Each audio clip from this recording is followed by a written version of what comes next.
said the Admiral, and neither of you has formed any idea how these sea tanks may be propelled. We shook our heads. He looked down at his paper again for a moment. Very rarely in my experience of him, he observed, has Dr. Bocker failed to equip himself with a brand-new cat when approaching pigeons. We now come to it. It is implicit in his use of the term pseudo-celenterata. If I understand him rightly, he suggests that these celenterate forms are not only not celenterates, but not animals, and probably not, in the accepted sense, living creatures at all. He raised questioning eyebrows. I nodded. It is his opinion that they may well be artificial organic constructions, built for a specialized purpose. Let me see now, how does he put it? Ah, yes. It is far from inconceivable that organic tissues might be constructed in a manner analogous to that used by chemists to produce plastics of a required molecular structure. If this were done and the resulting artifact rendered sensitive to stimuli, administered chemically or physically, it could, temporarily at least, produce a behavior which would, to an unprepared observer, be scarcely distinguishable from that of a living organism. My observations lead me to suggest that this is what has been done, the celenterate form being chosen out of many others that might have served the purpose for its simplicity of construction. It seems probable that the sea tanks may be a variant of the same device. In other words, we were being attacked by organic mechanisms under remote or predetermined control. When this is considered in the light of the control which we ourselves are able to exercise over inorganic materials, remotely, as with guided missiles, or predeterminedly, as with torpedoes, it should be less startling than it at first appears. Indeed, it may well be that once the technique of building up a natural form synthetically has been discovered, control of it would present less complex problems than many we have had to solve in our control of the inorganic. Now, Mr. Watson, did you receive any impressions that would support such a view? I shook my head. Right out of my field, sir. Surely the report of the specimen ought to help there. I have a copy of that. All jargon to me, but our advisers tell me that everything in it is so qualified and cautious as to be practically useless, except in so far as it shows that it is strange enough to baffle the experts. Perhaps I'm being stupid, Phyllis put in, but does it really matter a lot? From a practical point of view, I mean, the things have to be tackled the same way, whether they are really living or pseudo-living, surely. That's true enough, the Admiral agreed. All the same, a speculation of that kind, if unsupported, has the effect of putting the whole report in a dubious light. We went on talking for a while, but little more of importance emerged, and shortly afterwards we were ushered from the presence. Oh, said Phyllis painedly as we got outside, I've a good mind to go straight round and shake Dr. Bocker. He promised me he wouldn't say anything yet about that pseudo business. He's just a kind of natural-born enfant terrible. It'd do him good to be shaken. Just wait till I get him alone. It does weaken his whole case, Captain Winters agreed. Weaken it? Somebody's going to hand this to the newspapers. They play it up hard as another Bockerism, the whole thing will become just a stunt, and that will put all the sensible people against whatever he says. And just as he was beginning to live some of the other things down, too, let's go and have dinner before I get out of hand. A bad week followed. Those papers that had already adopted the beholder's scornful attitude to coastal preparations pounced upon the pseudo-biotic suggestions with glee. Writers of editorials filled their pens with sarcasm. A squad of scientists who had trounced Bocker before was now marched out again to grind him still smaller. Almost every cartoonist discovered simultaneously why his favourite political butts had somehow never seemed quite human. The other part of the press, already advocating effective coastal defences, let its imagination go on the subject of pseudo-living structures that might yet be created, and demanded still better defence against the horrific possibilities thought up by its staffs. Then the sponsor informed EBC that his fellow directors considered that their product's reputation would suffer by being associated with this new wave of notoriety and controversy that had arisen around Dr. Bocker, and proposed to cancel arrangements. Departmental heads in EBC began to tear their hair. Time salesmen put up the old line about any kind of publicity being good publicity. The sponsor talked about dignity and also the risk that purchase of the product might be regarded as tacit endorsement of the Bocker theory, which, he feared, might have the effect of promoting sales resistance in the upper income brackets. EBC parried with the observation that build-up publicity had already tied the names of Bocker and the product together in the public mind. Nothing would be gained from reining in midstream, so the firm ought to go ahead and get the best of its money's worth. The sponsor said that his firm had attempted to make a serious contribution to knowledge and public safety by promoting a scientific expedition, not a vulgar stunt. Just the night before, for instance, one of EBC's own comedians had suggested that pseudo-life might explain a long-standing mystery concerning his mother-in-law. And if this kind of thing was going to be allowed, etc., etc., EBC promised that it would not contaminate their air in future, and pointed out that if the series on the expedition were dropped after the promises that had been made, a great many consumers in all income brackets were likely to feel that the sponsor's firm was unreliable. Members of the BBC displayed an infuriatingly courteous sympathy to any members of our staff whom they chanced to meet. People kept on popping their heads into the room where I was trying to work and giving me the latest from the front, usually advising me to omit or include this or that aspect according to the way the battle was going at the moment. Through everything ran a nervous realization that the arch-rivals might come out with an eyewitness at any moment and ruin our thunder.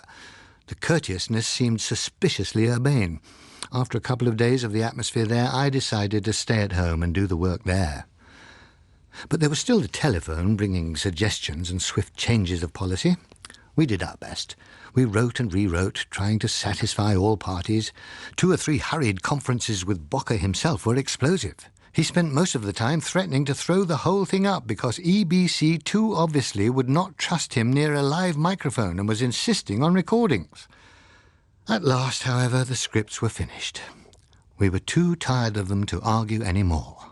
When the first of them did get on the air, at last it sounded to us like something misplaced from Mummy's Angel's Half Hour. We packed hurriedly and departed blasphemously for the peace and seclusion of Cornwall.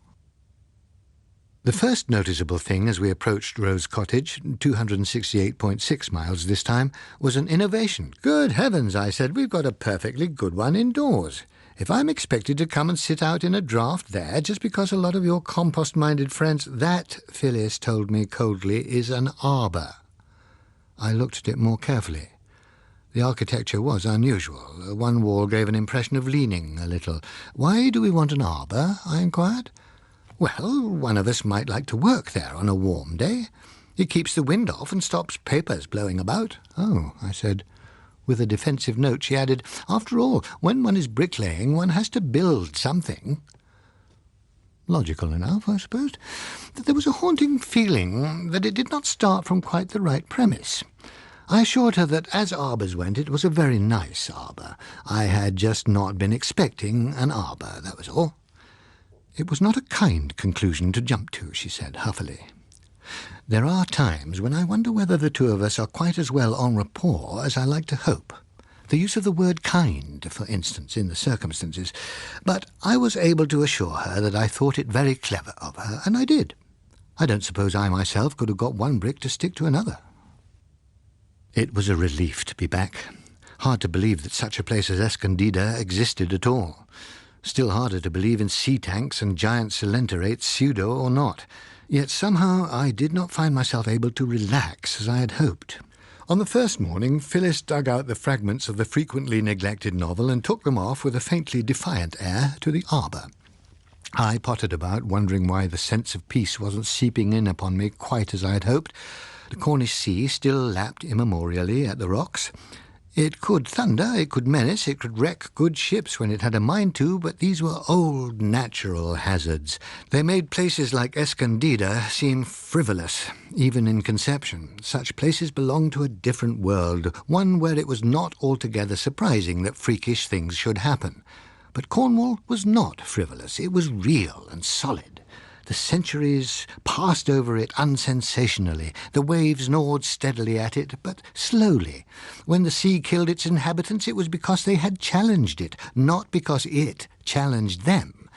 It was hard indeed to imagine our home sea spawning such morbid novelties as had slid up the Caribbean beaches of Escondida.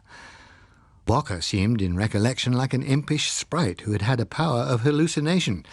Out of his range, the world was a more sober, better ordered place. At least so it appeared for the moment, though the extent to which it was not was increasingly borne in upon me during the next few days as I emerged from our particular concern to take a more general look at it.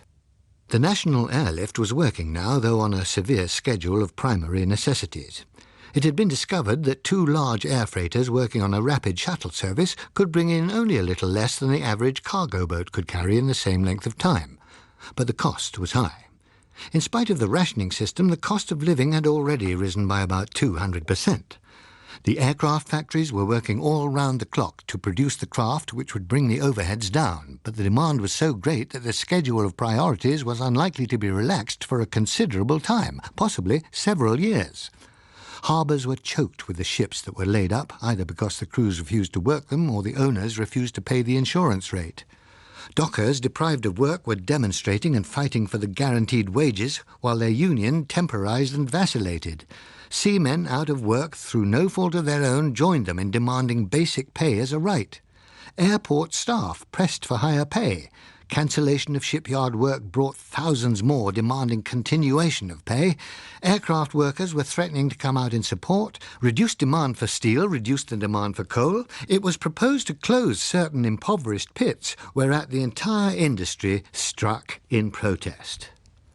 The petrels of Muscovy, finding the climate bracing, declared through their accustomed London mouthpiece, and disseminated by all the usual channels, their view that the shipping crisis was largely a put-up job.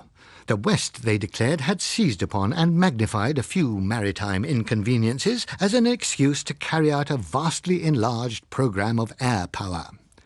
With trade restricted to essentials, 6 financial conferences were in almost permanent session.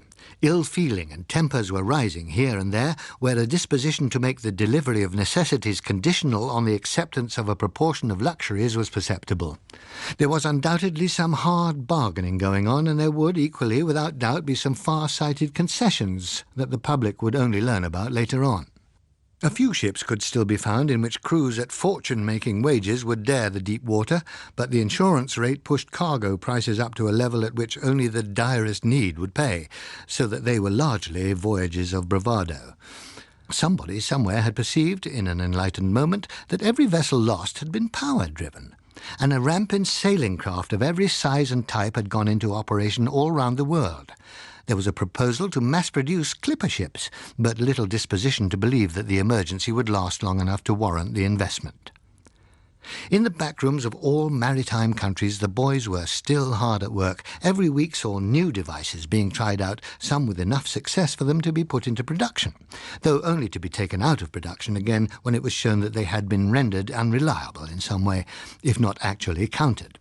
Nevertheless, it was being recognized by a scientifically minded age that even magicians may have sticky relays sometimes.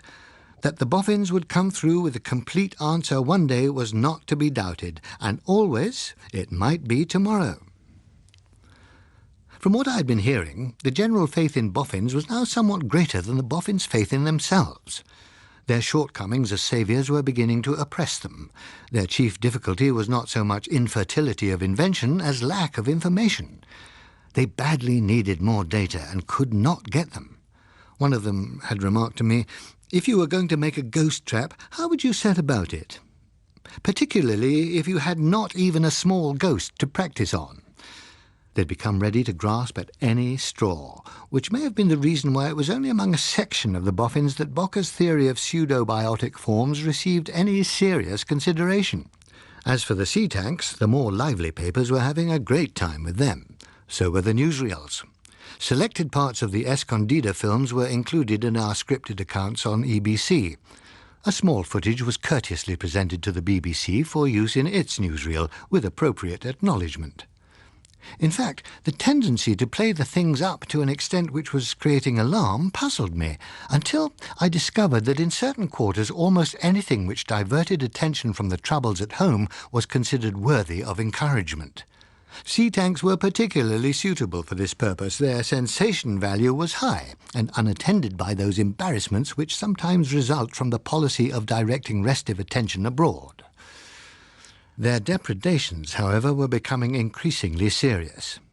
In the short time since we had left Escondida, raids had been reported from 10 or 11 places in the Caribbean area, including a township on Puerto Rico. A little further afield, only rapid action by Bermuda-based American aircraft had scotched an attack there.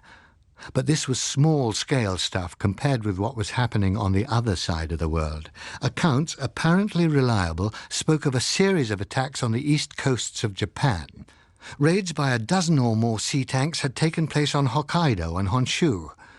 Reports from further south in the Banda Sea area were more confused, but obviously related to a considerable number of raids upon various scales. Mindanao capped the lot by announcing that 4 or 5 of its eastern coastal towns had been raided simultaneously, an operation which must have employed at least 60 sea tanks. For the inhabitants of Indonesia and the Philippines, scattered upon innumerable islands set in deep seas, the outlook was very different from that which faced the British, sitting high on their continental shelf, with a shallow North Sea showing no signs of abnormality at their backs. Among the islands, reports and rumours skipped like a running fire until each day there were more thousands of people forsaking the coasts and fleeing inland in panic. A similar trend, though not yet on the panic scale, was apparent in the West Indies. Catching up on the news, the gravity of it came home to me more strongly. I began to feel that I'd been taking it all rather as the readers of the more irresponsible papers were still taking it. I started to see a far larger pattern than I had ever imagined. The reports argued the existence of hundreds, perhaps thousands of these sea tanks, numbers that indicated not simply a few raids, but a campaign. They must provide defences, or else give the people the means to defend themselves, I said. You can't preserve your economy in a place where everybody is scared stiff to go near the seaboard. You must somehow make it possible for people to work and live there. Nobody knows where they will come next, and you have to act quickly when they do, said Phyllis. That would mean letting people have arms. Well, then, they should give them arms. Damn it, it isn't a function of the state to deprive its people of the means of self-protection. Isn't it? Said Phyllis reflectively. What do you mean? Well, doesn't it sometimes strike you as odd that all our governments who loudly claim to rule by the will of the people are willing to run almost any risk rather than let their people have arms? Isn't it almost a principle that a people should not be allowed to defend itself, but should be forced to defend its government? The only people I know who are trusted by their government are the Swiss, and being landlocked, they don't come into this. I was puzzled. The response was off her usual key. She was looking tired, too. What's wrong, Phil? She shrugged.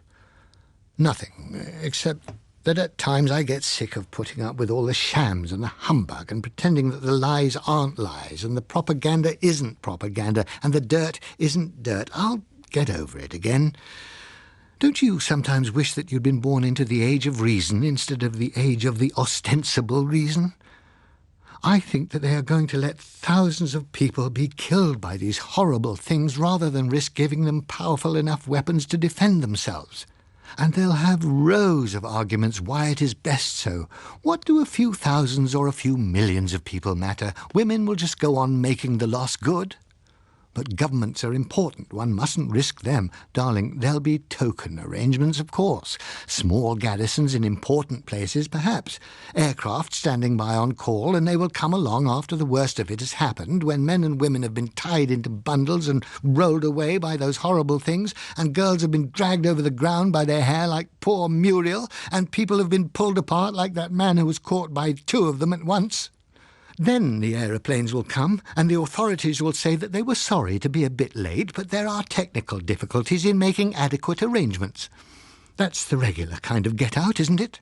But Phil, darling, I know what you're going to say, Mike, but I am scared. Nobody's really doing anything. There's no realization, no genuine attempt to change the pattern to meet it. The ships are driven off the deep seas. Goodness knows how many of these sea tank things are ready to come and snatch people away. They say, dear, dear, such a loss of trade. And they talk and talk and talk as if it'll all come right in the end, if only they can keep on talking long enough. When anybody like Bocker suggests doing something, he's just howled down and called a sensationalist or an alarmist. How many people do they regard as the proper wastage before they must do anything? But they are trying, you know, Phil, are they? I think they're balancing things all the time. What is the minimum cost at which the political setup can be preserved in present conditions? How much loss of life will the people put up with before they become dangerous about it? Would it be wise or unwise to declare martial law, and at what stage? On and on, instead of admitting the danger and getting to work. Oh, I could... She stopped suddenly. Her expression changed. Sorry, Mike, I shouldn't have gone off the handle like that. I must be tired or something. And she took herself off with a decisive air of not wanting to be followed. The outburst disturbed me badly. I hadn't seen her in a state anything like that for years, not since the baby died. The next morning didn't do anything to reassure me. I came round the corner of the cottage and found her sitting in that ridiculous arbour. Her arms lay on the table in front of her, her head rested on them, with her hair straying over the littered pages of the novel. She was weeping forlornly, steadily. I raised her chin and kissed her. Darling, darling, what is it? She looked back at me with the tears still running down her cheeks. She said miserably, I can't do it, Mike. It won't work. She looked mournfully at the written pages. I sat down beside her and put an arm round her. Never mind, sweet, it'll come. It won't, Mike. Every time I try, other thoughts come instead. I'm frightened. She gave me a curiously intense look. I tightened my arm. There's nothing to be frightened about, darling. She kept on looking at me closely. You're not frightened? She said oddly. We're stale, I said. We stewed too much over those scripts. Let's go over to the north coast. It ought to be good for surfboards today. She dabbed at her eyes. All right, she said, with unusual meekness. It was a good day. The wind and the waves and the exercise brought more colour into her cheeks, and neither of us pecked at our lunch. We reached the stage where I felt that I could hopefully suggest that she should see a doctor. Her refusal came pat. She was feeling a whole lot better. Everything would be all right in a day or two. We idled the rest of the day away on a leisurely course, which brought us back to Rose Cottage about 9:30 in the evening. While Phyllis went to warm up some coffee, I turned on the radio.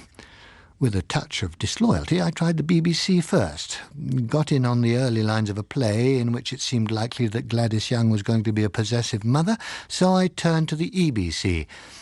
I found it engaged in putting forth one of those highly monotonous programmes that it unblushingly calls variety. However, I let it run. A plugged number finished.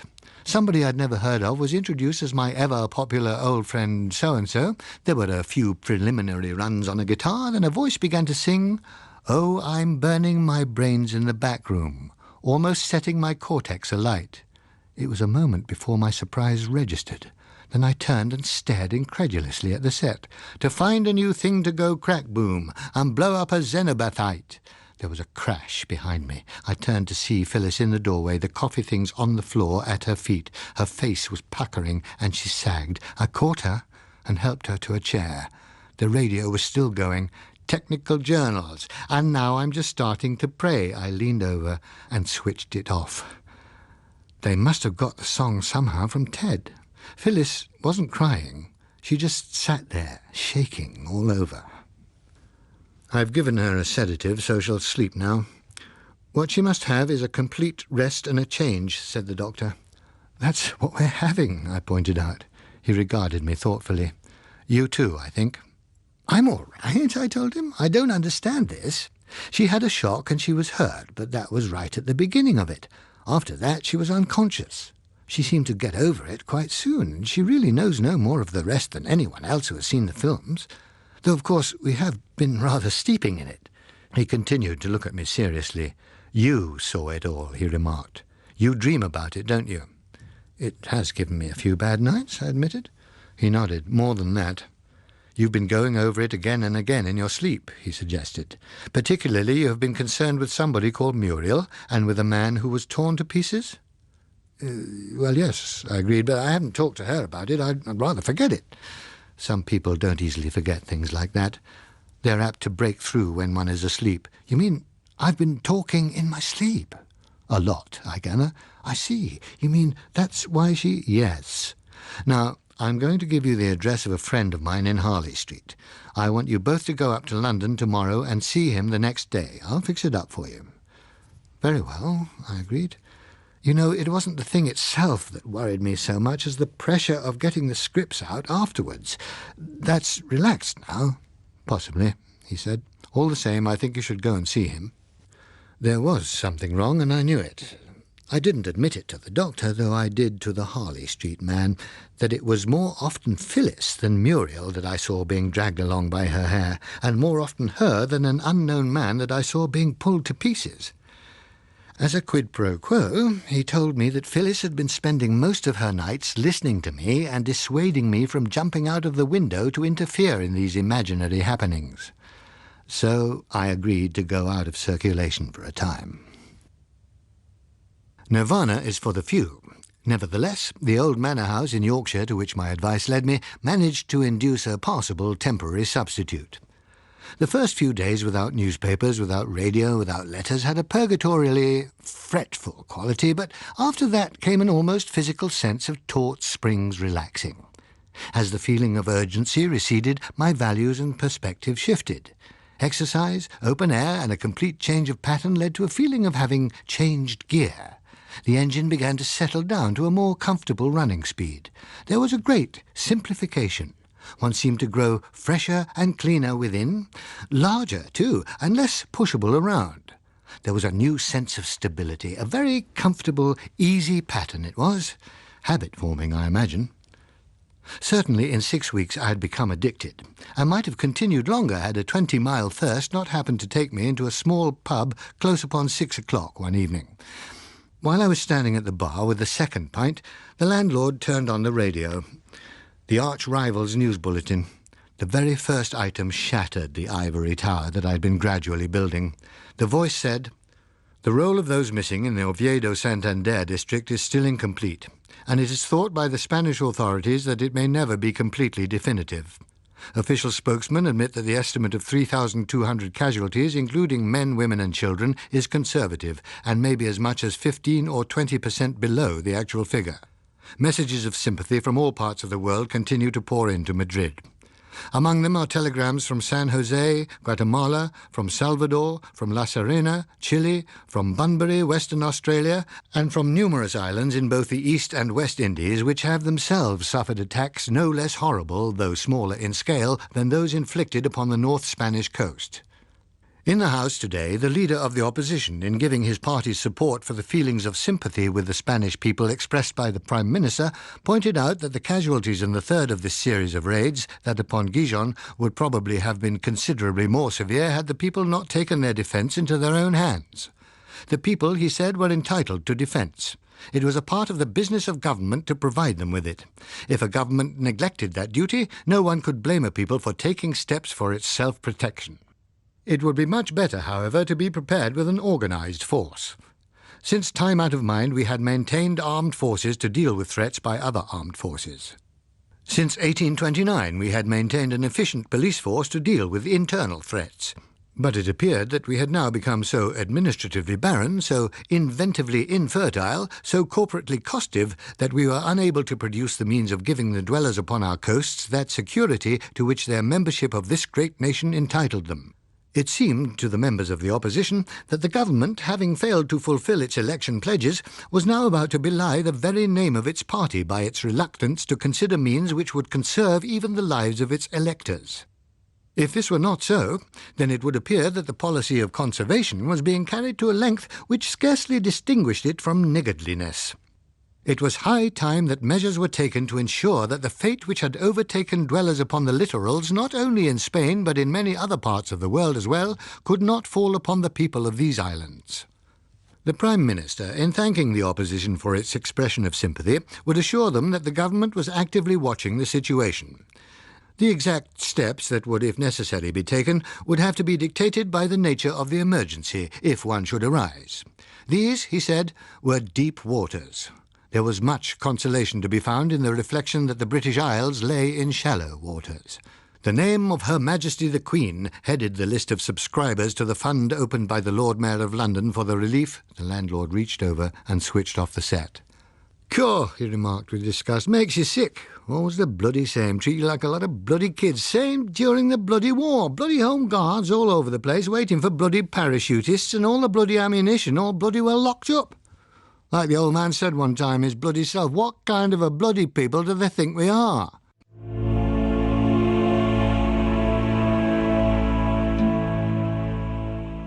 The Kraken Wakes was written by John Wyndham and read by Stephen Moore. The programme was produced in Belfast by Susan Carson.